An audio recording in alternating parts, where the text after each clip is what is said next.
Shalom bien-aimés, je vous bénis tous dans le nom merveilleux de notre Seigneur Jésus-Christ. Aujourd'hui, par la grâce de Dieu, nous venons pour répondre à une question posée par un de nos fidèles abonnés de la Bonne Nouvelle TV. Les bien-aimés voulaient savoir si la femme a droit au ministère de la parole au même titre que les hommes. Alors nous savons que c'est une question qui fâche, c'est une question qui divise, qui déchire, c'est une question qui oppose les uns contre les autres, c'est une question qui essaie un peu de déchirer les corps de Christ. Parce qu'il y a des pasteurs qui croient au ministère de la femme, tandis que d'autres n'y croient pas. Et ça les oppose. Mais nous allons lire d'abord des textes avant de lire les textes où l'apôtre Paul est en train de parler concernant les ministères. Nous allons prendre Philippiens chapitre 3, les versets 15 à 16. Après, nous allons prendre 2 Pierre chapitre 3, les versets 15 à 16. Écoute d'abord ce que l'apôtre Paul nous dit comme conseil. Il dit, nous tous donc qui sommes parfaits. Parfait ici, c'est le fait que nous avons accepté Jésus comme Seigneur et Sauveur personnel. Par la foi, nous sommes justifiés. Au moment de la nouvelle naissance, Dieu nous considère saints et parfaits au niveau de notre esprit. Donc le travail reste à faire au niveau de l'âme pour que le corps puisse manifester la vie de l'esprit. Donc, nous qui sommes parfaits, il dit, ayons cette même pensée. Et si vous êtes en quelque point d'un autre avis, c'est-à-dire si vous avez des avis qui s'opposent les uns les autres, c'est comme le problème du ministère de la femme. Ceux qui croient au ministère de la femme et ceux qui ne croient pas. C'est un avis contraire, opposé. Mais l'apôtre nous dit quoi? Dieu vous éclairera. Donc nous devons faire confiance au Dieu que nous servons et il finira par nous éclairer là-dessus.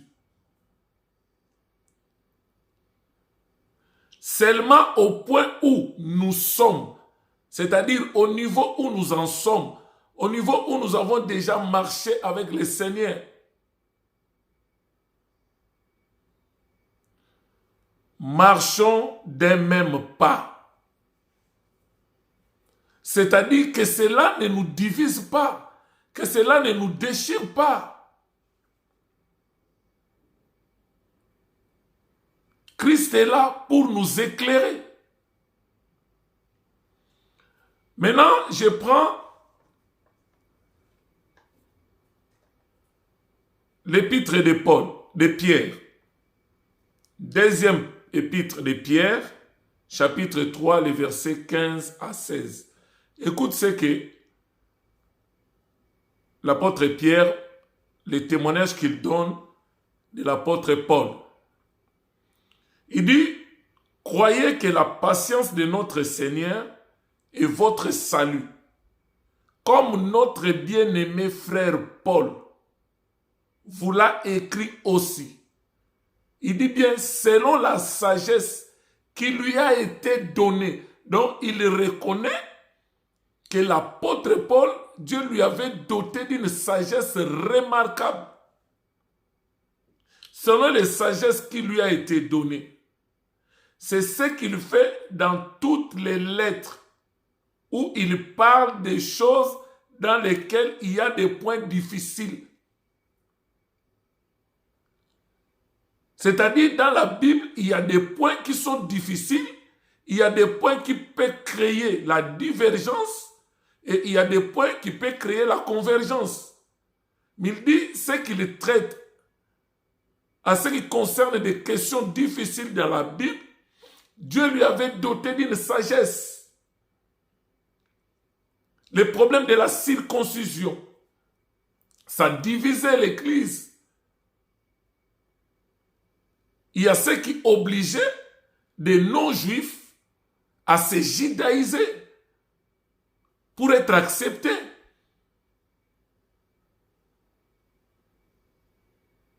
C'est là même quand vous allez dans Romains au chapitre 2,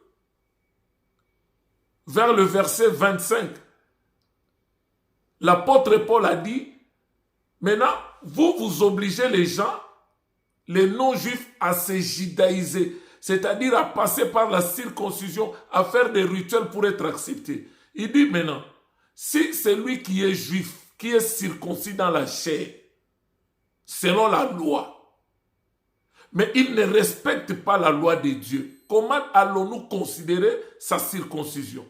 Mais par contre, si quelqu'un qui n'est pas circoncis dans la chair, il respecte la loi de Dieu, comment allons-nous considérer son incirconcision? Donc c'est pour dire, au final, il a dit, la meilleure circoncision, c'est la circoncision du cœur. Parce que dans la circoncision de la chair, la femme était exclue. Mais dans la circoncision du cœur, dans la nouvelle alliance, ça concerne et les hommes et les femmes. Il dit,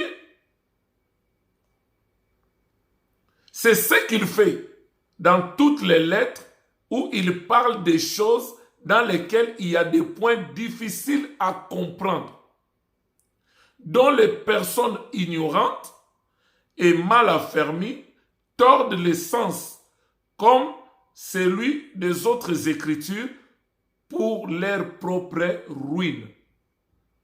Si vous allez dans 1 Timothée au chapitre 1er, le verset 20, vous allez voir, il parle de Hyménée et Alexandre, qui donnaient des enseignements, c'était de l'hérésie, qui parlait déjà de la résurrection pour l'enlèvement a déjà eu lieu.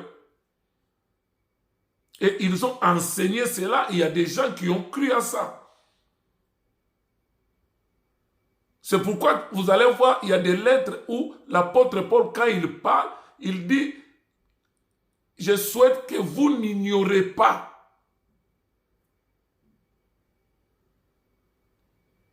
que vous ne puissiez pas ignorer ces choses.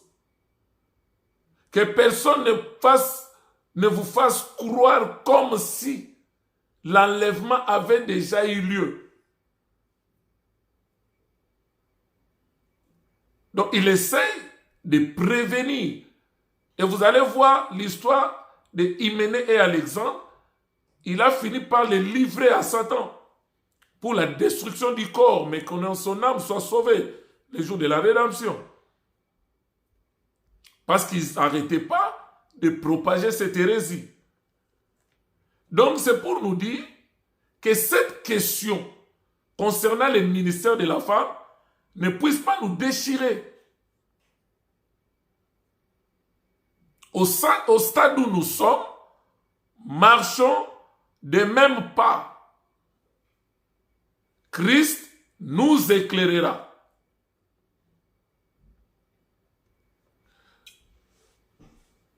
Maintenant, je vais prendre les textes où l'apôtre Paul est en train de parler un peu sur ce qui touche un peu le ministère de la femme.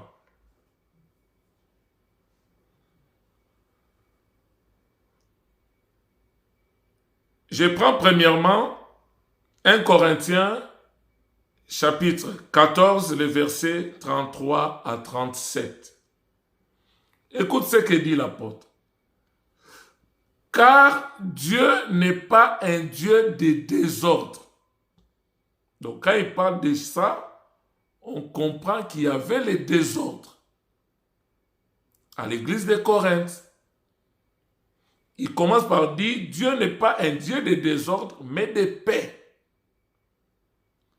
comme dans toutes les églises des saints, que les femmes se taisent dans les assemblées.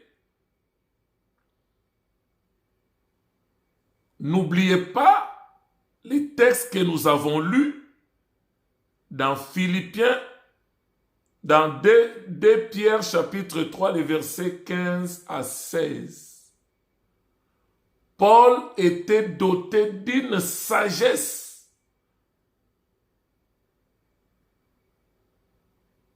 que les hommes ignorants et mal affermis, ils tordent le sens de ce qu'il voulait dire. Là, j'attire déjà notre attention. Quand vous lisez les textes, il faut faire attention. Ici, les femmes, c'est au pluriel. Il dit comme dans toutes les assemblées des saints, que les femmes, au pluriel, se taisent.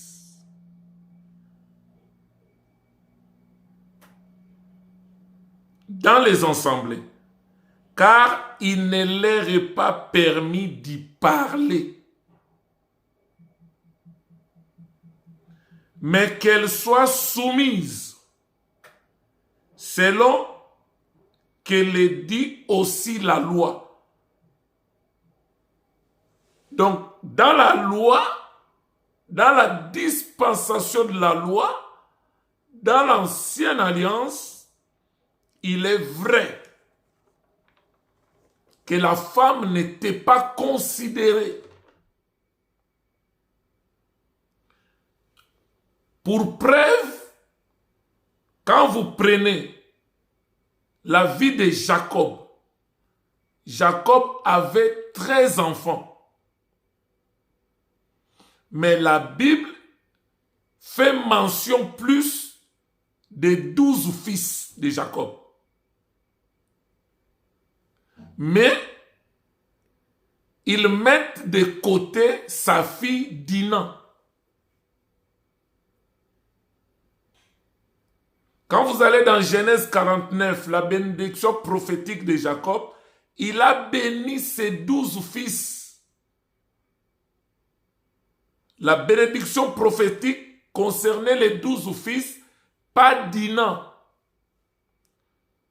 Parce que dans la tradition hébraïque, dans la tradition juive, la femme n'est pas considérée. La femme n'est pas comptée. Si vous allez dans l'Évangile de Matthieu au chapitre 14, le verset 21, on dit quoi? Jésus-Christ a nourri 5000 hommes, sans compter les femmes et les enfants. Or, s'il fallait compter les femmes et les enfants, on pouvait dire qu'il a nourri à peu près 15 000 hommes. Parce que s'il y a 5 000 hommes, forcément, il doit y avoir 7 000 femmes et ils peuvent y avoir 3 000 enfants. Mais la Bible oublie la femme et les enfants, mais ils disent 5 000 hommes. Et dans les sacerdoces aaroniques et lévitiques, c'était les hommes qui en avaient droit. Mais pas tous les hommes. Il fallait être de la famille d'Aaron. Ensuite, il fallait être de la tribu de Lévi pour faire partie du sacerdoce.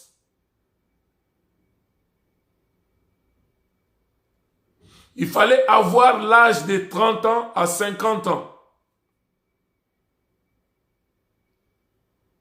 Donc quand nous retournons dans la loi, dans la tradition hébraïque, dans la tradition juive, la femme n'était pas considérée, la femme n'était pas comptée, la femme n'était pas concernée dans quoi que ce soit.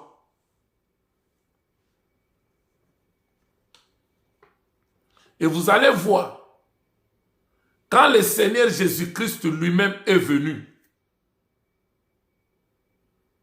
selon Galates 4.4, la Bible nous dit, Jésus, né d'une femme, né sous la loi.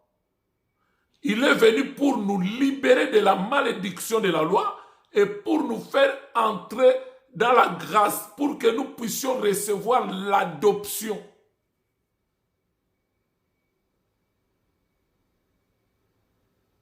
Que Dieu puisse nous adopter.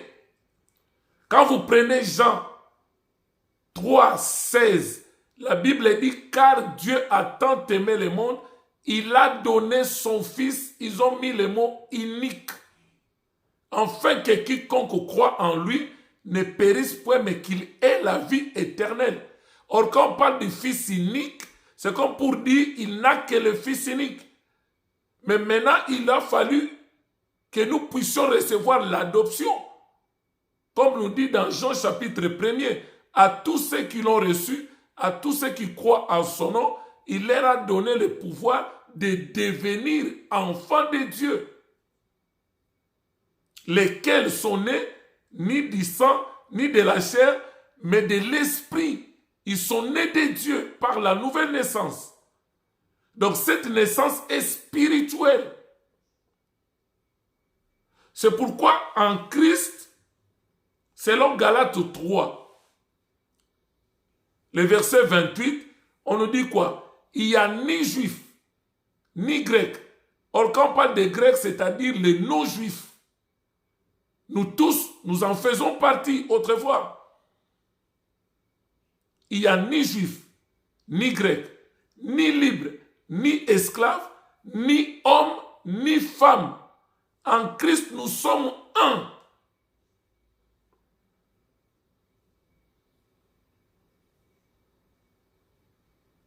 Donc c'est là où il faut comprendre maintenant les choses.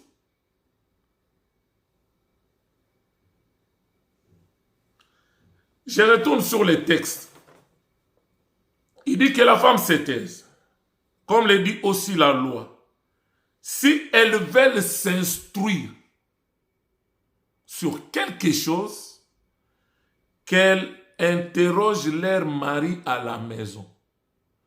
À partir d'ici, nous allons maintenant comprendre le contexte.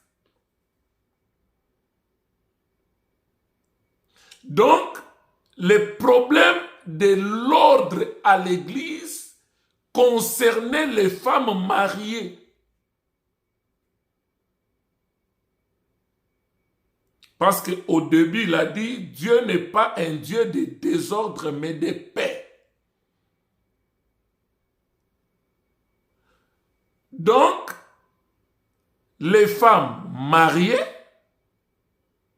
parlaient à l'église, posaient des questions à leur mari à l'église, ils cherchaient à comprendre, à recevoir l'instruction dans l'église pendant qu'il y avait un prédicateur qui prêchait. Ça amenait le désordre dans l'église. Maintenant, nous devons aussi comprendre que dans la Bible, nous avons des lois que nous appelons des lois perpétuelles et des lois circonstancielles. Des lois perpétuelles, ce sont des lois que Dieu a établies. Ce sont ces lois qui vont subsister du vivant de l'homme jusqu'à la fin. Mais des lois circonstancielles, ce sont des lois que Dieu peut inspirer à son serviteur pour remettre les choses, pour remettre l'ordre dans certaines situations. Je donne un exemple simple pour comprendre ce que je suis en train de dire. Vous remarquez dans votre église,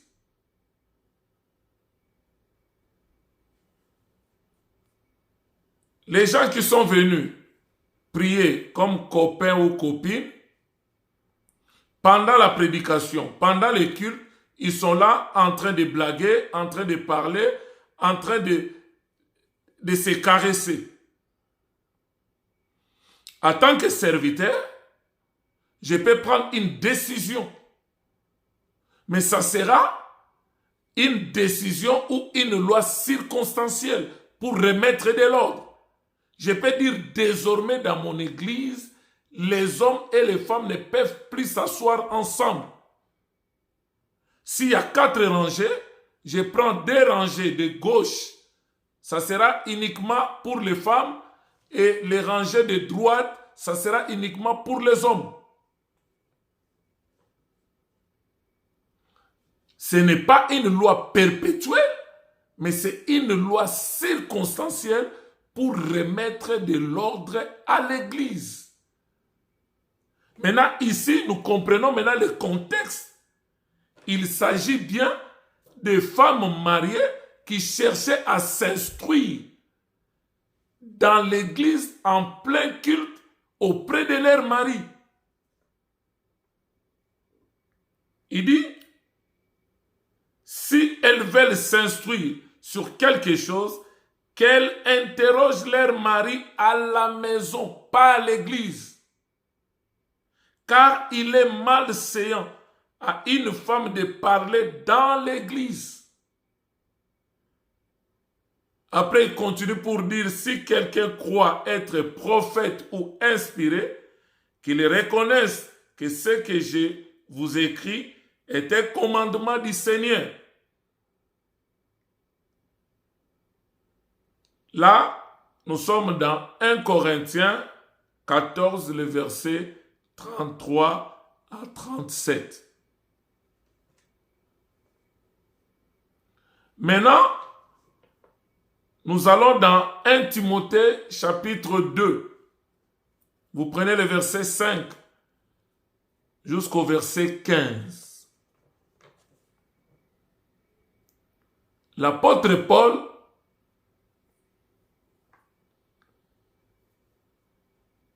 dit ceci.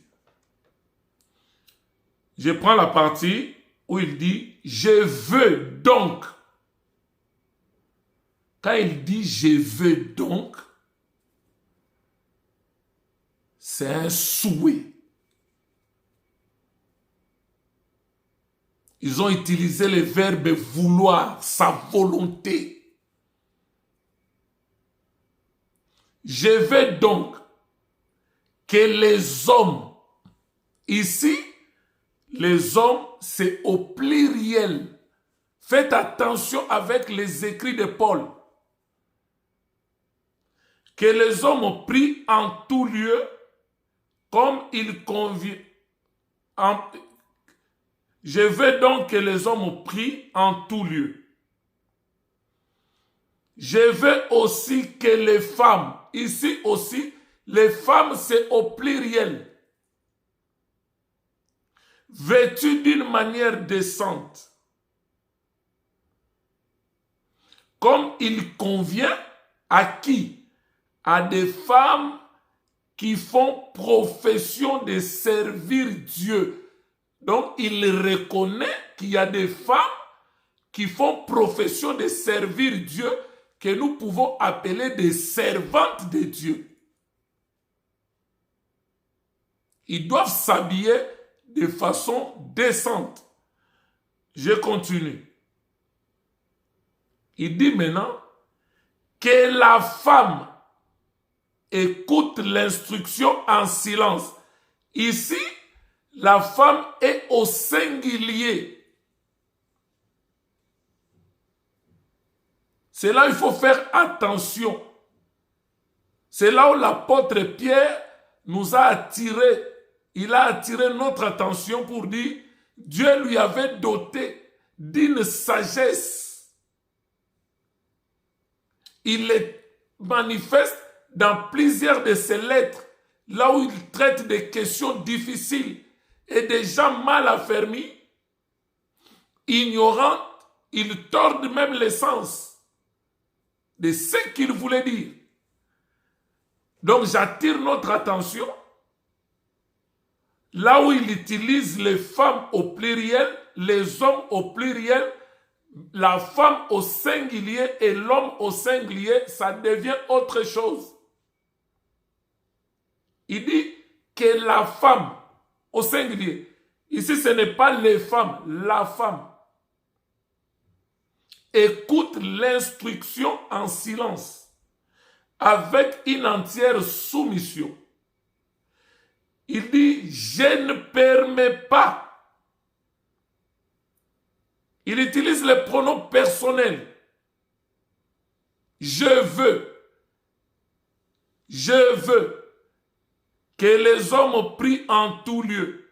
Je veux aussi que les femmes, vêtues d'une manière décente, comme il convient à des femmes qui font profession de servir Dieu. Que la femme écoute l'instruction en silence avec une entière soumission. Je ne permets pas à la femme. Il n'a pas dit je ne permets pas aux femmes au pluriel. Prêtez-moi oreille, vous allez comprendre. Il dit je ne permets pas à la femme. Il n'a pas dit je ne permets pas aux femmes. Il a dit à la femme d'enseigner, ni de prendre de l'autorité, pas sur les hommes. Il dit sur l'homme. Ici, l'homme, c'est au singulier. Mais elle doit demeurer dans le silence. Point. Maintenant, le verset qui suit, c'est ce qui fait la synthèse de ce qu'il a dit précédemment.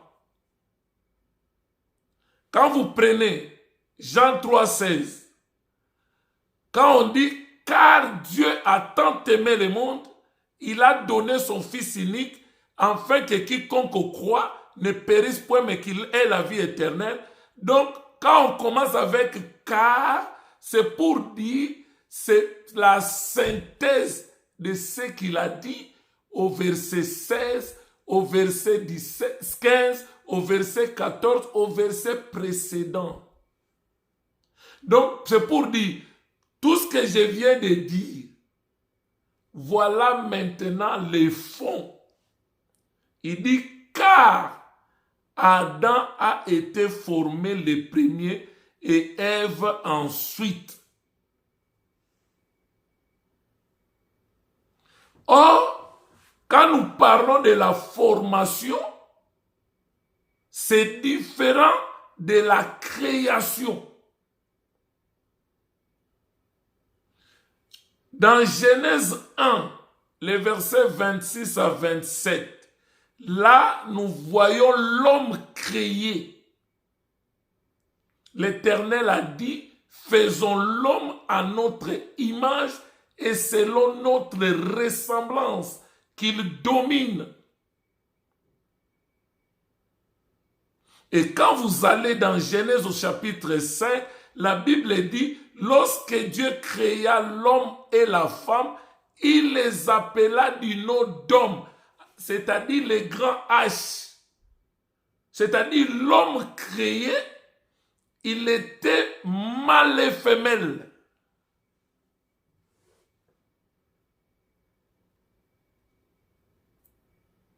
Là, on voit l'homme esprit. Mais pour ce qui est de la formation, là maintenant nous sommes au chapitre 2, le verset 7. La Bible dit, Dieu forma l'homme de la poussière de la terre et il souffla dans ses narines, l'homme devint une âme vivante. C'est là où nous disons dans 1 Corinthiens 5, le verset 23, l'homme est tripartite par fonction et bipartite par fonction et bipartite par nature et tripartite par fonction.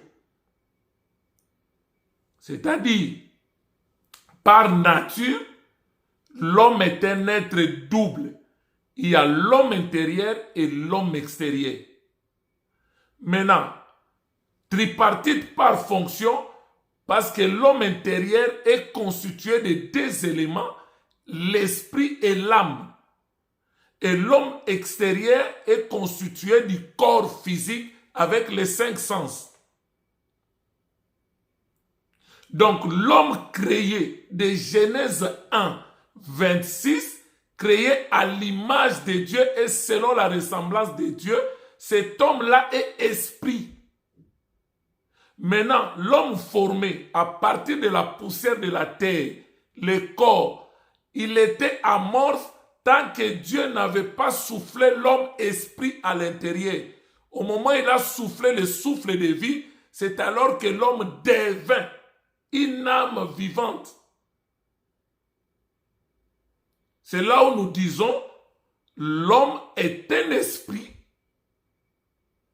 possédant une âme, vivant dans un corps, parce que le corps n'est qu'une enveloppe qui nous permet d'entrer en contact avec le monde physique. Maintenant, ici, il nous fait comprendre qu'à ce qui concerne la formation, c'est Adam qui était formé en premier et Ève ensuite. Or, nous savons tous qu'au moment où Adam marchait, au moment où Adam vivait, il croyait être seul, mais Ève était cachée dans Adam. C'est pourquoi avant la manifestation de Ève, il a fallu que Dieu puisse tuer Adam par le profond sommeil, ouvrir ses côtés et prendre une des côtes pour former Ève ensuite. C'est de la même manière, Jésus-Christ, qui est l'image du véritable Adam, pour que l'Église, qui est l'image de Ève, soit manifeste, il a fallu que Christ passe par la mort à la croix et qu'on lui perce les côtés. Et au moment où on lui a percé les côtés, que nous dit la Bible? Il y a eu l'eau et le sang qui sont sortis. Or, quand nous retournons dans le naturel, avant qu'une femme donne naissance à un enfant, il y a d'abord ces deux choses qui sortent pour témoigner la venue de l'enfant. Il y a d'abord l'eau et le sang qui sortent. Donc c'est là où nous avons compris que quand l'eau et le sang sont sortis, c'était pour que le jour de la Pentecôte, dans Acte 2, l'Église puisse voir jour. Or, l'Église qui vient de naître là, c'est ça l'image de Ève qui est formée après.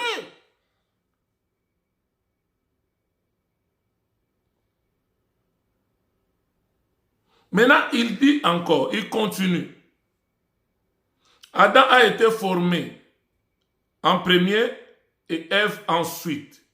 Maintenant, ici, il dit, ce n'est pas Adam qui a été séduit, mais c'est la femme qui, séduite, et s'est rendue coupable de transgression.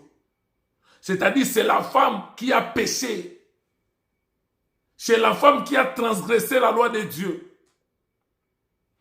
Maintenant, si vous ne comprenez pas l'apôtre Paul, vous allez passer à côté.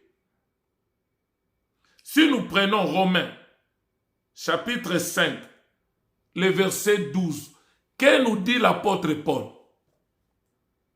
L'apôtre Paul nous dit, comme par un seul homme, là il parlait d'Adam, le péché est entré dans le monde, et par le péché la mort, et la mort s'est étendue sur tous les hommes, même sur ceux qui n'avaient pas commis une transgression semblable à celle d'Adam, lequel est la figure de celui qui devrait venir, Christ. Donc nous comprenons que lorsqu'il dit que ce n'est pas Adam qui a été séduit, dans ce contexte-là, il ne le prend pas comme il a dit dans Romains 5, 12. Dans Romains 5, 12, il nous fait comprendre que le péché est entré par Adam. Donc c'est Adam qui a péché.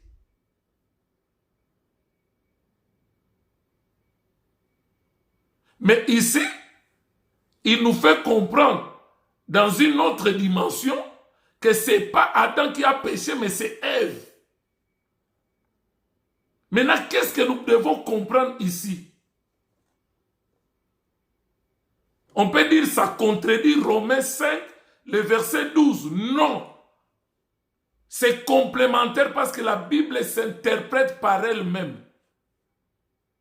Donc, il veut nous faire voir que dans ce contexte ici, Adam, qui est l'image du véritable, qui est la préfiguration du véritable Adam, qui est Jésus, lui ne connaît pas le péché. Maintenant, retournons dans l'histoire, dans Genèse 3. Je vais illustrer pour faciliter la compréhension à nos bien-aimés. Quand le serpent a parlé d'abord avec Ève, il a séduit Ève. Ève a accepté. Au moment où Ève a mangé le fruit, il l'a ramené à Adam. Maintenant, Adam, là je suis dans le contexte où il parle ici.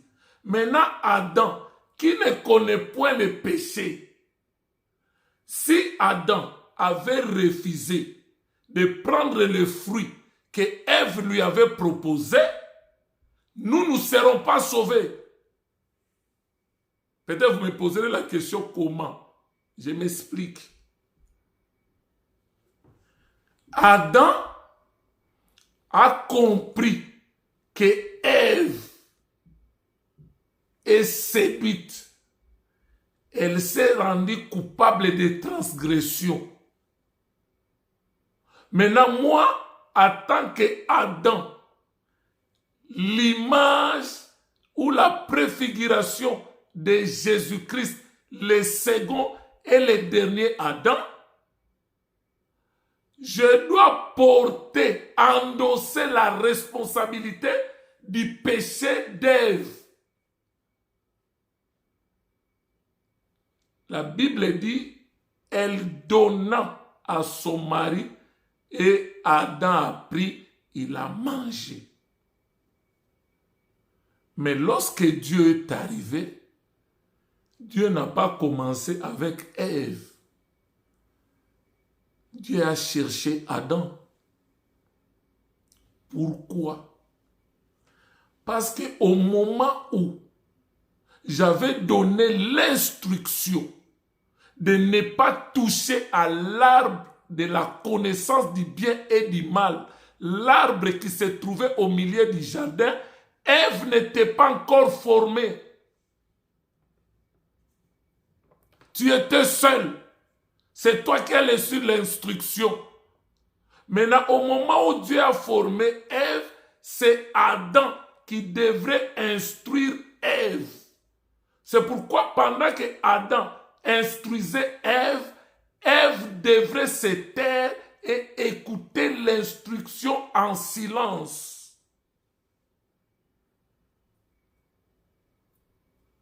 C'est là où l'apôtre Paul dit, je ne permets pas à la femme d'enseigner. C'est Adam. C'est comme pour dire, ce n'est pas à Ève d'enseigner Adam. C'est à Adam d'enseigner Ève. Et Ève doit se soumettre et suivre l'instruction en silence.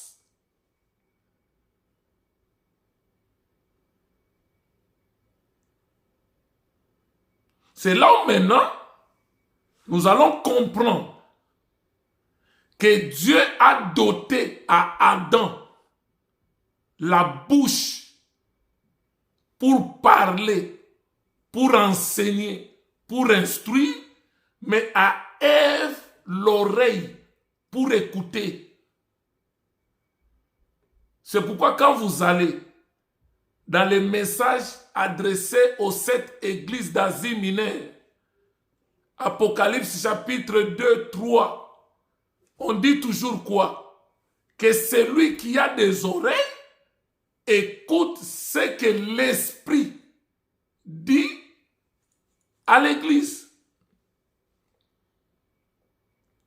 Donc, Ève représente l'église. représente les hommes qui ont péché. Maintenant, Adam représente Jésus-Christ, le véritable Adam qui n'a jamais commis le péché. Mais maintenant, pour nous sauver, il devrait faire comme Adam avait fait dans le jardin d'Éden, prendre le fruit et manger pour endosser la responsabilité du péché d'Ève. C'est là où la Bible dit, lui qui était sans péché, mais Dieu l'a fait devenir péché pour nous. C'est nous, Ève, c'est nous qui avons été séduits, c'est nous qui étions coupables de transgression.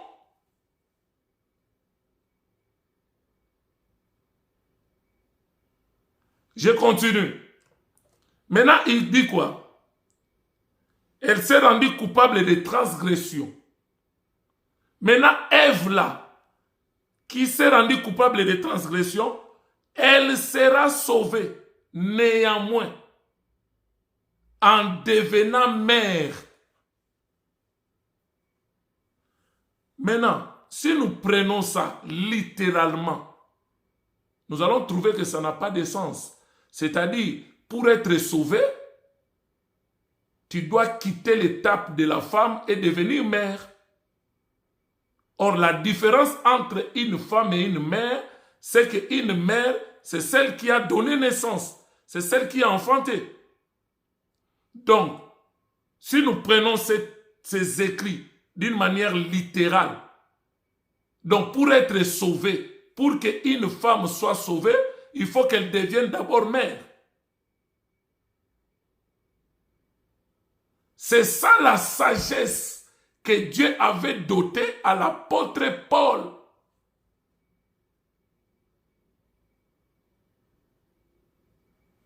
Ici,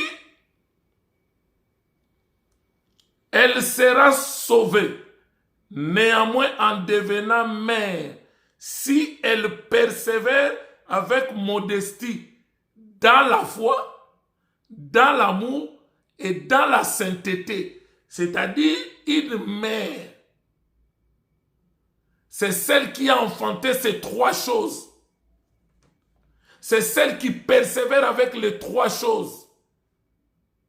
La foi, l'amour et la sainteté. Or, la mère dont il est question ici, devenir mère ici, c'est nous tous, l'homme et la femme. Voilà la sagesse de Paul.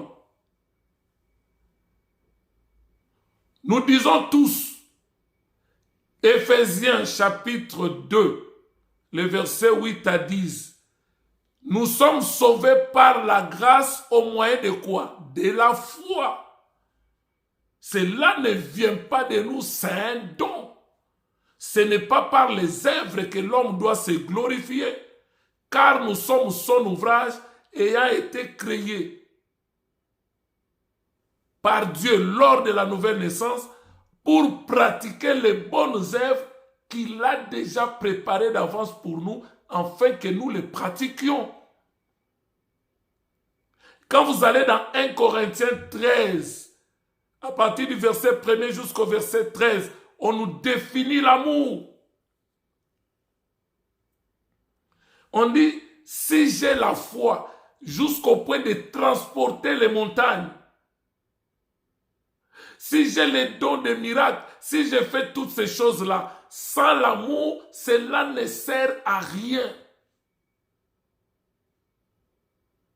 Donc nous avons compris que la meilleure foi est agissante par l'amour. C'est pourquoi à la fin, dans 1 Corinthiens 13, le verset 13, il dit il y a trois choses qui demeurent.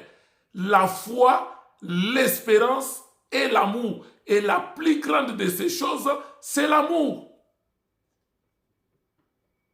Et la Bible nous dit dans Romains, recherchez la paix avec tous et la sanctification sans laquelle personne ne verra le Seigneur. Donc ici, les Èves dont il est question, qui doit écouter l'instruction en silence. L'instruction de qui? D'Adam.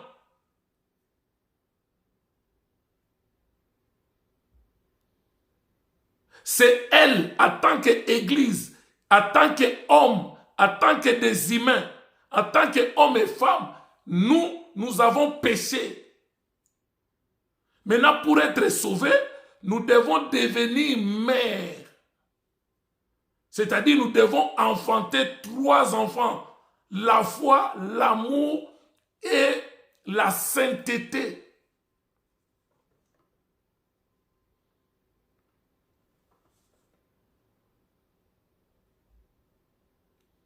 Maintenant, je vais prendre un texte.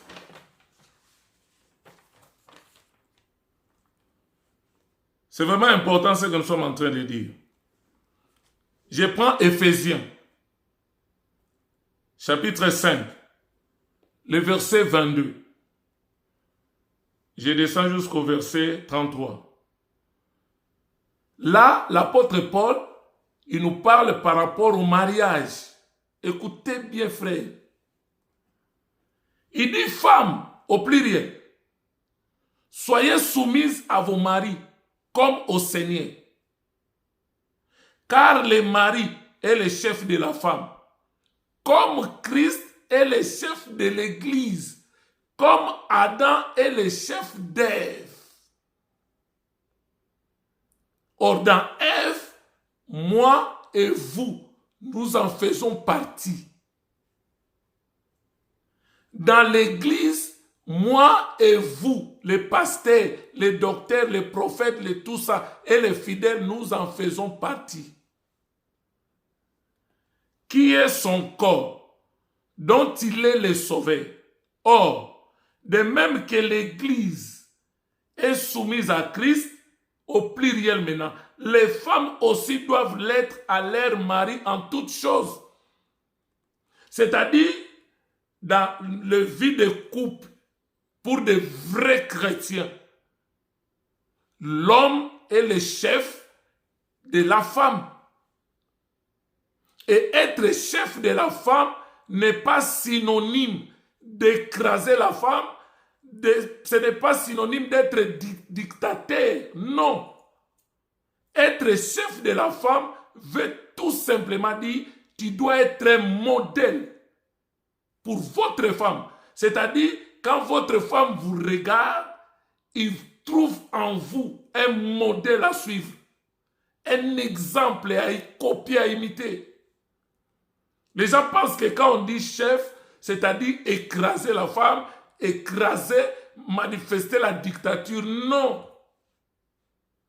Être chef, c'est comme pour dire, c'est celui qui donne un bon exemple. Et quand la femme regarde, il trouve que non. C'est comme nous, l'Église, nous reconnaissons que Christ est le chef, parce que quand nous regardons Christ, nous voyons la perfection. Nous voyons sa façon de marcher. Quand les disciples marchaient comme Jésus à Antioche, c'est les païens qui ont remarqué, ils ont dit leur façon de vivre, leur façon de marcher, leur façon d'agir, ça ressemble à leur maître. On les a appelés chrétiens, qui veut dire ils sont comme Christ. C'est ça être chef de la femme, être un modèle. Il continue, il dit quoi? Marie, aimez vos femmes, au pluriel, comme Christ a aimé l'Église, et il s'est livré lui-même pour elle. C'est ça le défi. Est-ce que nous, naturellement, nous arrivons à aimer nos femmes comme Christ a aimé l'Église? Il a dit quoi? Par l'amour que Christ a pour l'Église, il s'est livré lui-même. À la croix, il a dit, personne ne m'a ôté la vie. Je l'ai donné moi-même et je l'ai repris. Ne peut donner la vie et le reprendre, c'est Dieu lui-même. Mais par rapport à qui? À l'amour pour sa femme. Il s'est livré lui-même pour elle, afin de la sanctifier par la parole. La parole de Dieu, la parole que nous écoutons, nous sanctifie, nous purifie. Après l'avoir purifié par le baptême d'eau, afin de faire paraître devant lui cette église glorieuse, sans tache, ni ride, ni rien de semblable, mais sainte et irrépréhensible. C'est ainsi que les hommes doivent aimer leurs femmes comme leur propre corps. Celui qui aime sa femme s'aime lui-même, car jamais personne n'a haï sa propre chair, mais il la nourrit et en prend soin, comme Christ le fait pour l'Église. C'est-à-dire, c'est Christ qui nourrit l'Église, c'est Christ qui prend soin de l'Église. C'est ainsi que l'homme doit prendre soin de sa femme. Pas l'inverse.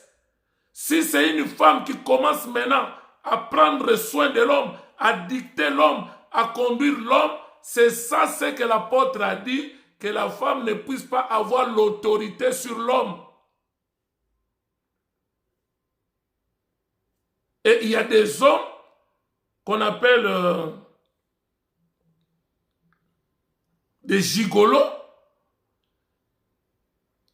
La femme prend soin d'elle, elle se contente dans cette position, elle ne veut pas faire l'effort pour reprendre la main.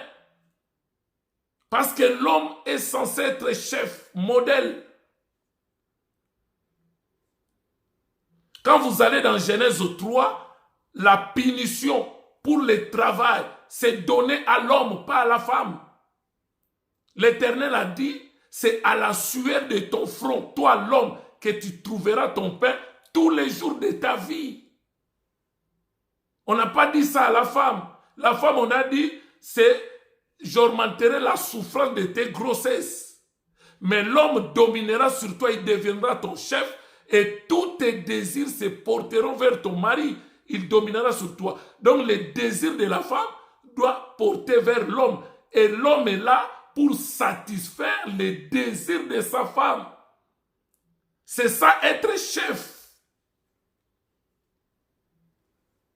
Ce n'est pas comme la loi ici qui nous disent que non, dans un couple, il n'y a pas un chef, l'homme et la femme, vous êtes égaux. La femme, même s'il veut sortir, même s'il veut faire quelque chose, il n'est pas obligé de vous faire part de ces programmes, de ces trucs. Là, c'est le libertinage. Là, la femme a pris l'autorité sur l'homme. Là, ça n'a pas de sens. Bibliquement parlant, l'homme est le chef. Mais être chef, c'est être un modèle. Je continue. Il dit, comme Christ fait pour l'Église, il prend soin de l'Église. Parce que nous sommes membres de son corps. C'est pourquoi l'homme quittera son père et sa mère et s'attachera à sa femme et les deux deviendront une seule chair. Maintenant, mon problème, c'est au verset 32. Éphésiens 5. Écoute ce que l'apôtre Paul dit. Ce mystère est grand. Quel mystère il parle ici? C'est tout ce qu'il a dit précédemment concernant le mariage. Quand il dit que l'homme est le chef, que la femme est soumise, l'homme doit aimer sa femme comme Christ a aimé l'Église. Il s'est livré lui-même pour elle, en les purifiant, les sanctifiant par l'eau de sa parole, ainsi de suite. Maintenant, il dit, ce mystère est grand. Le mystère qui concerne le mariage de l'homme et de la femme. Il dit, ce mystère est grand. Je dis cela par rapport à qui? À Christ et à l'Église. Par rapport à Adam et Ève. Maintenant, si il s'arrête là, comme conclusion, il y a des femmes qui peuvent rejeter ce qu'il a dit précédemment, que les femmes soient soumises, c'est-à-dire qu'ils respectent leur mari, et que le mari est le chef de la femme. Il va dire non, il parlait par rapport à Christ et à l'Église. Mais il a continué au verset 33 pour dire quoi? Il reste que chacun de vous aime sa femme comme lui-même et que la femme respecte son mari. Le respect là, c'est ça la soumission. Mais je reviens sur ces mystères et grands. C'est-à-dire, pendant que je suis en train de parler, les hommes, la femme, les hommes, la femme, Adam, Ève, c'est en rapport avec Christ et l'Église. Donc, la femme qui ne doit pas prêcher, qui ne doit pas prendre autorité sur l'homme, ça ne concerne pas le sexe féminin. Je m'explique.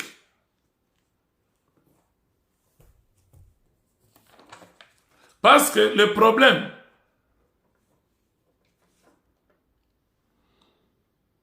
prenons Éphésiens 4 pour comprendre ce que je suis en train de dire.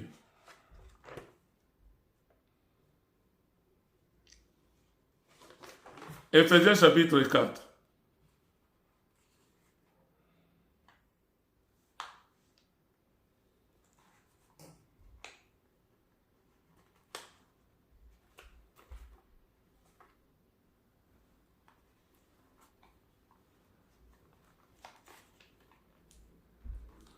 Il dit quoi?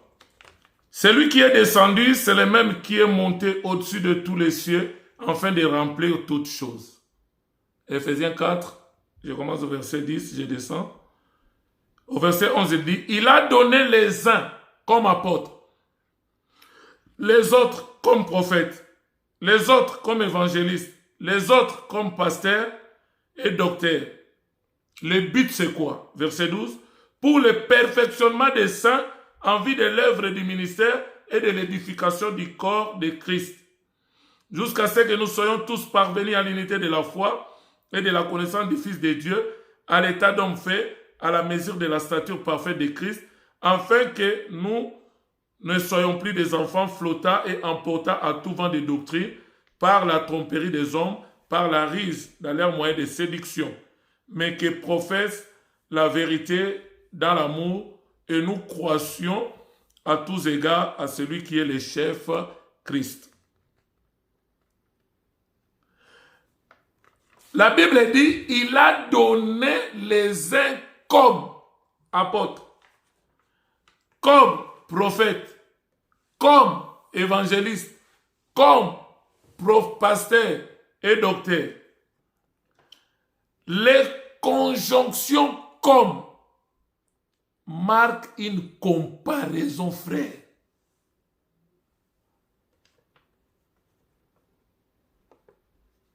C'est comme j'ai dit, je suis comme mon frère. C'est une comparaison, mais en réalité, je ne suis pas mon frère. Il a donné les uns comme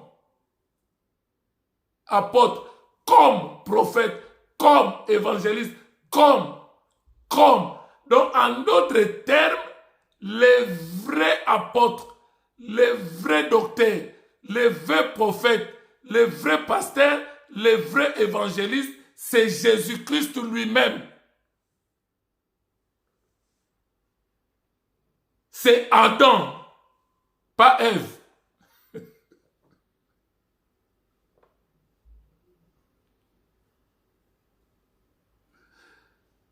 Notre bien-aimé Paul, Dieu lui avait doté d'une sagesse. Quand il traite des questions difficiles dans la plupart de ses lettres, des gens mal affermis et ignorants, il tord même l'essence de ce qu'il voulait dire pour leur propre ruine. Quand vous allez dans Jean, Matthieu chapitre 16, le verset 13 à 16, Jésus a posé la question aux disciples. Il dit, qu'est-ce que le monde dit de moi? Les uns disent que tu es Jean-Baptiste, d'autres disent que tu es Jérémie, d'autres disent que tu es un des prophètes qui était mort, qui est revenu à la vie. Mais pour ce qui est de vous, que dites-vous? Qui suis-je? Pierre a pris la parole, il a dit, tu es le Christ, le Fils du Dieu vivant. Il voulait se glorifier d'avoir trouvé la réponse. Il pensait que la réponse était l'intelligence, le fruit de son intelligence. Christ a dit quoi? Ce n'est pas l'eau et le sang qui t'ont révélé, mais c'est mon Père qui t'a révélé qui je suis. Maintenant, tu es Pierre, en grec, qui veut dire Petros. Sur cette pierre, la seconde pierre, Petra, qui est le roc, le rocher, la révélation, qui est sortie de ta bouche. Il dit quoi? Sur cette pierre, je bâtirai mon église. Et les portes de séjour des morts ne prévaudront point contre elle. Qui bâtit l'église? C'est Jésus-Christ seul.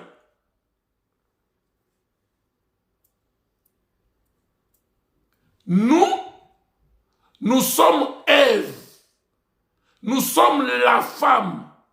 Nous devons nous taire et suivre l'instruction en silence.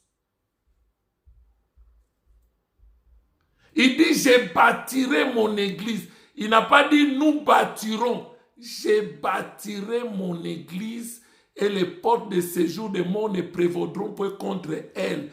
Or, cette église-là, et nous les pasteurs, et nous les docteurs, et nous les prophètes, nous en faisons partie.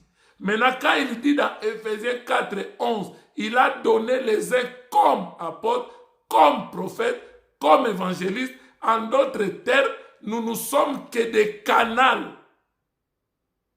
par lesquels lui-même il entre, il passe pour communiquer sa pensée sacrée à son peuple que nous sommes. C'est pourquoi celui qui prêche, il ne prêche pas les autres. Il se prêche aussi lui-même. C'est-à-dire la parole qui sort de ta bouche concerne l'église qui t'écoute et ça te concerne toi, le canal que Dieu utilise pour communiquer sa pensée sacrée. C'est là où l'apôtre Paul disait à Timothée, veille sur ton enseignement.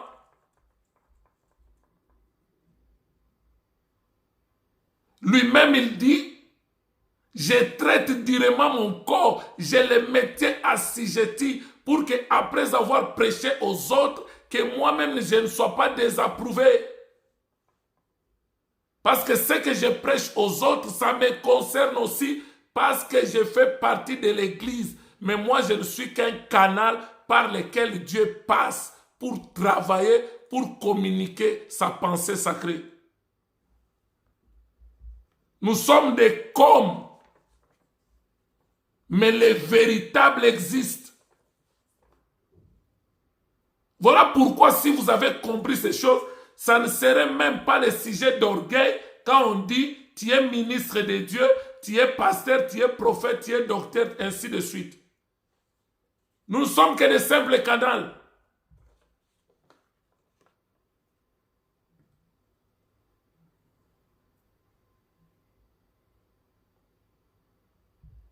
Si vous prenez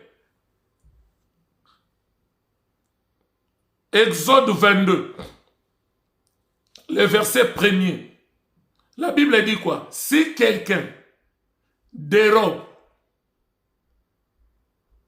un agneau ou un bœuf, il restituera pour le bœuf 5 bœufs, pour l'agneau 4 agneaux.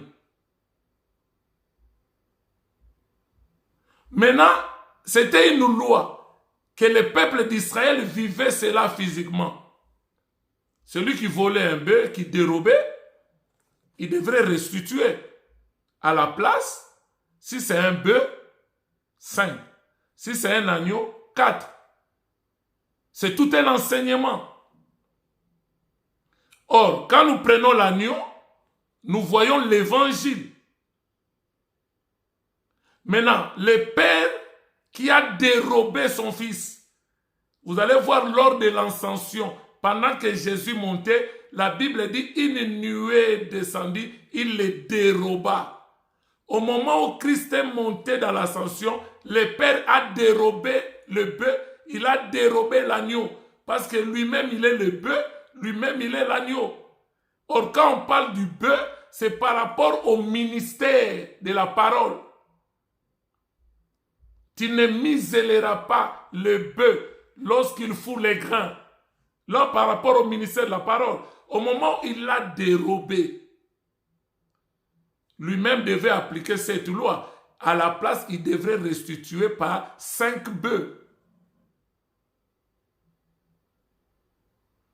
Or, les 5 bœufs qu'il a restitués, c'est ça, Ephésiens 4 et 11. Les prophètes, les apôtres, les prophètes, les docteurs, les évangélistes et les pasteurs. Donc par là, nous comprenons que 1 égale à 5, 5 égale à 1. Donc le ministère de la parole, c'est la main droite de Jésus-Christ avec ses 5 doigts. Pour comprendre, je donne un autre exemple pour faciliter la compréhension. Quand vous allez dans l'histoire, dans la piscine de Bethesda, dans l'évangile de Jean au chapitre 5, vous prenez le verset 1 jusqu'au verset 15. Au niveau, là où il y avait la piscine, il y avait des malades. Les gens attendaient la guérison. Les gens attendaient la visitation. Et la Bible dit quand un ange descendait, il agitait l'eau, celui qui se jetait en premier, il était guéri quelle que soit sa maladie. Là, c'était une autre dispensation. C'est tout un enseignement. C'est pourquoi je vous prie de vous abonner dans cette grande famille de la Bonne Nouvelle TV pour nous retrouver facilement. La Bonne Nouvelle TV 78-70, les codes qu'ils nous ont donnés pour nous différencier des autres. Dans le français belge, La Bonne Nouvelle TV 78-70. Likez nos vidéos, partagez nos vidéos pour que ça puisse éclairer les autres. Maintenant, un jour, c'est lui qui est le portier. Celui qui est la porte des brebis, lui-même il est le berger. Si vous voulez comprendre ça, allez méditer l'évangile de Jean au chapitre 10. Mais on nous dit, pour arriver à la piscine, là où il y a des malades qui attendent leur guérison, il y avait un homme malade pendant 38 ans. Mais quand Jésus est venu, il est entré d'abord par la porte des brebis. Il y a une seule porte des brebis. Mais maintenant, à l'intérieur de cette porte, il y avait 5 portiques. Ce n'est pas par hasard. Or, les 5 portiques nous enseignent les 5 ministères, les 5 grâces. C'est pourquoi nous avons dit 1 égale 5, 5 égale 1. Le ministère, c'est la main droite de Christ qui fait son travail, qui enseigne son église, qui prépare son église pour faire paraître cette épouse sans tache ni ride ni rien de semblable, saint et irréprochable devant lui. Maintenant, Christ, il est venu, entré par la porte des brebis, et il a choisi une de ces 5 portiques pour aller guérir l'homme qui avait fait 38 ans de maladie. Et c'était le changement de dispensation. Ce n'est plus l'ange, mais il lui dit, ce n'est plus l'eau qui va sauver là. Il dit, veux-tu être guéri? Prends ton lit et pars. Il dit, je n'ai personne pour me jeter quand l'eau est agitée. La dispensation a changé. Donc l'image, c'est quoi? C'est-à-dire, Ephésiens 4 et 11, les pasteurs, les prophètes, les docteurs, nous sommes comme les 5 portiques. Et les 5 portiques ne peuvent rien faire. Les 5 portiques ne peuvent pas guérir. Mais il faut que Jésus, lui seul, lui qui bâtit son église, vienne, qu'il entre par la porte des brebis. Lorsqu'il passe par une portique, il peut passer par un apôtre pour guérir les gens, pour prêcher la parole. Il peut passer par un docteur pour prêcher la parole. Il peut passer par un évangéliste pour prêcher la parole. C'est ça les 5 portiques. Ce n'est pas à nous de dire à Dieu qui il doit choisir. Nous sommes des vases, nous sommes des canaux. C'est lui qui nous utilise, c'est lui qui connaît.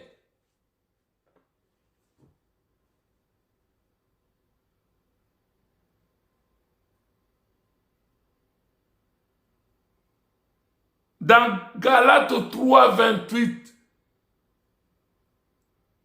il n'y a ni juif, ni grec, ni libre, ni esclave, ni homme, ni femme. Ça, vous croyez facilement. Mais par rapport au ministère, vous retournez maintenant dans le physique.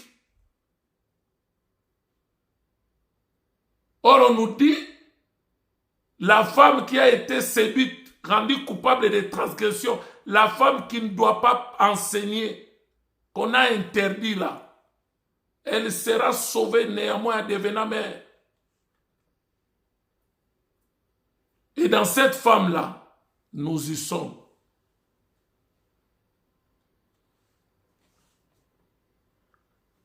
Vous allez comprendre, un jour, il y avait Déborah, dans Juge au chapitre 5. Écoute ce qu'il a dit. Ce qu'elle a dit. Les chefs en Israël étaient sans force. Sans force. Quand je me suis levé, moi Déborah, quand je me suis levé comme une mère en Israël. Déborah n'a pas dit je me suis levé comme une femme. Non. Je me suis levé comme une mère. C'est-à-dire en elle, elle a développé la foi, l'amour et la sainteté. Voilà les 3 enfants que nous devons enfanter. Donc, quand quelqu'un demeure encore femme, elle n'a pas droit d'enseigner. Christ ne peut pas l'utiliser. Il ne sera pas un canal par lequel Christ peut passer. Il faut qu'elle devienne mère, qu'elle développe la foi, l'amour et la sainteté. Elle devienne l'instrument que Dieu peut utiliser. La Bible dit quoi? Quand le Saint-Esprit viendra, il nous enseignera toutes choses et il nous révélera des choses cachées que nous ne connaissons pas. Maintenant, c'est le Saint-Esprit qui travaille. Nous ne sommes rien, frère.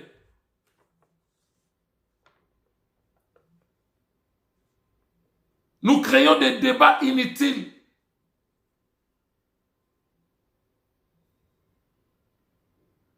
Quand vous prenez Apocalypse chapitre 1er, le verset 3, qu'est-ce que nous dit la Bible? La Bible dit quoi? Heureux celui qui lit et ceux qui entendent. Celui qui lit, qui fait la lecture, il est 1. Il n'est pas 2, il n'est pas 5. Mais ceux qui entendent, c'est au pluriel. Ça, c'est l'Église. Ça, c'est nous. Or, celui qui lit, c'est Jésus. C'est l'époux. C'est lui qui bâtira son Église. C'est lui qui enseignera son Église. C'est lui qui sanctifiera son Église. Maintenant, ceux qui entendent, c'est ça l'Église, nous. Nous avons l'oreille. C'est lui qui est la bouche autorisée. C'est Jésus.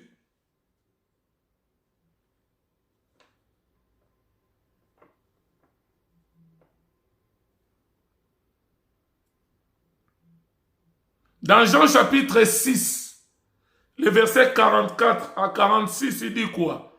Nul ne peut venir à moi si le Père qui m'a envoyé ne l'attire, et je les ressusciterai au dernier jour. Il est écrit dans les prophètes, ils seront tous enseignés de Dieu. Ainsi, quiconque a entendu le Père et a reçu son enseignement, vient en lui. Maintenant, si je vous pose la question, le temps qu'on a utilisé ici, c'est le passé composé. Quand est-ce que vous avez reçu l'enseignement du Père pour suivre Jésus? Là, c'est tout un enseignement aussi. Mais ce qu'il faut comprendre, c'est Jésus qui enseigne,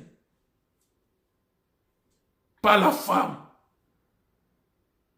La femme, c'est nous.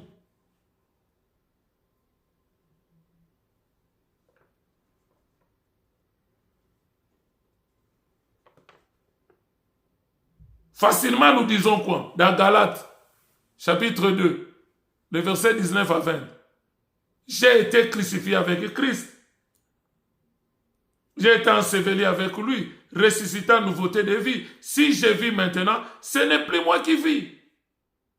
C'est Christ qui vit en moi. Maintenant, si le Christ qui vit en moi veut enseigner son église, vous voulez l'empêcher? Quand le prophète Balaam n'arrivait même pas à écouter l'instruction, là je suis dans Nombre 22, le verset 23 à 27. Comme il ne voulait pas écouter l'instruction de Dieu, il persistait toujours dans sa position pour aller maudire le peuple de Dieu. Or, il ne lui est pas permis d'y faire. Qu'est-ce que Dieu a fait? Dieu a utilisé un animal, une ânesse, à parler. Pourquoi me traites-tu ainsi? Est-ce que j'étais déjà désobéi? L'ânesse, un animal, a parlé à un prophète. Pourquoi vous voulez limiter Dieu?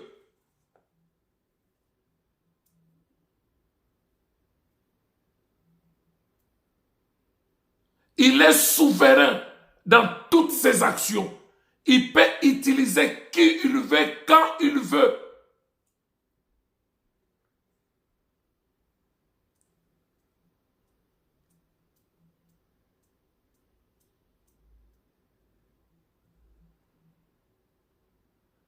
Quand vous prenez Hébreux chapitre 1er, le verset 1 à 2, la Bible dit quoi?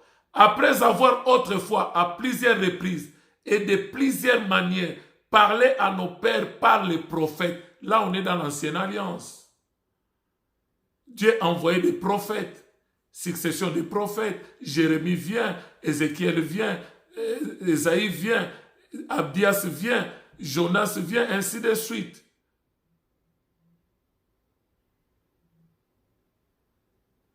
Il dit quoi? Parler à nos pères par des prophètes.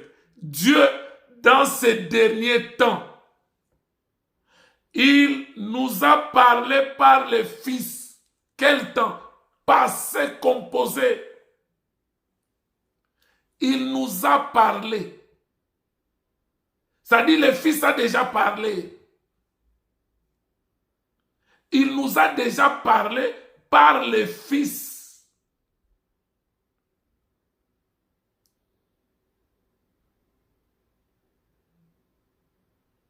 Qu'il a établi héritier de toutes choses, par lesquelles il a aussi créé le monde. Le Fils a déjà parlé. Maintenant, nous, serviteurs, nous, qui détenons le ministère de la parole, on nous dit déjà, le Fils a déjà parlé. Maintenant, qu'est-ce que toi tu vas rajouter? Qu'est-ce que toi tu vas parler?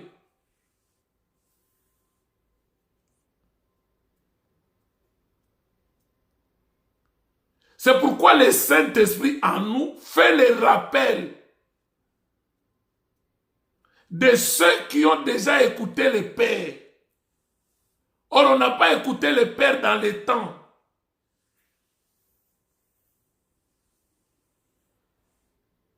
Ça, c'est une autre profondeur, c'est un autre enseignement. C'est lui qui a entendu le Père, qui a reçu l'appel du Père, viens à moi. Donc, au moment où moi je pars, il se retrouve. Le Fils nous a déjà parlé. Maintenant, qu'est-ce que nous, Éphésiens 4:11, nous faisons? Nous ne faisons que rappeler. C'est le rappel. En réalité, le rappel là, ce n'est pas aussi nous. C'est le Saint-Esprit en nous qui nous rappelle des choses. C'est pourquoi à la fin, nous ferons comme les 24 vieillards. Quand Christ, dans le tribunal de Christ, au ciel, il va nous couronner par rapport au travail que nous aurons fait sur la terre pour lui. Tu peux dire, j'ai fait 50 ans dans le ministère, 100 ans dans le ministère, 30 ans dans le ministère, 15 ans dans le ministère, j'ai gagné des âmes, j'ai fait des miracles, j'ai fait ceci. Maintenant, quand il va nous couronner par rapport au ministère que nous avons fait sur terre, lorsque nous allons nous rendre compte que ce n'était pas nous, mais c'était lui au travers de nous, nous allons encore prendre les couronnes et les jeter à ses pieds pour dire, Seigneur, c'est toi qui mérites l'honneur, la louange, la gloire, l'adoration au siècle des siècles. Mais pourquoi tu me donnes cette couronne? Je ne mérite rien. Parce qu'en réalité, c'est toi qui faisais tout en tous. C'est toi qui opérais tout en tous. Donc je n'étais rien, je n'étais qu'un canal, je n'étais qu'un vase qui a été utilisé. Moi, je pensais que c'était moi. Moi, je me disais, je suis l'homme, pas la femme, moi l'homme. Mais en réalité, c'était toi qui opérais tout en tous. Mais pourquoi vous me donnez cette couronne? Parce que je ne mérite rien. C'est à toi que revient cette gloire. C'est à toi que revient cet honneur. Moi, j'ai frappé la poitrine quand les gens me disaient, Docteur Saint, tu es vraiment un enseignant formidable. Je pensais que c'était moi. Il y a un moment, j'essayais de m'enorgueillir. Mais quand je vais comprendre que c'était lui qui opérait tout en tous, on n'était que des simples canaux par lesquels il passait pour communiquer sa pensée à son peuple sacré que nous sommes. Mais à quoi sert la couronne? Que j'ai fait le ministère, j'ai gagné des âmes. En réalité, ce n'était pas moi. C'est Christ en moi. Donc nous ne méritons rien. Donc c'est pour nous dire, frères bien-aimés, que nous sommes des comme. Il dit dans les derniers jours, la prophétie de Joël 2:28, je répandrai de mon esprit sur toute chair. Vos fils, vos filles prophétiseront, des vieillards auront des songes, des jeunes gens des visions. Et je répandrai de mon esprit sur mes serviteurs et sur mes servantes.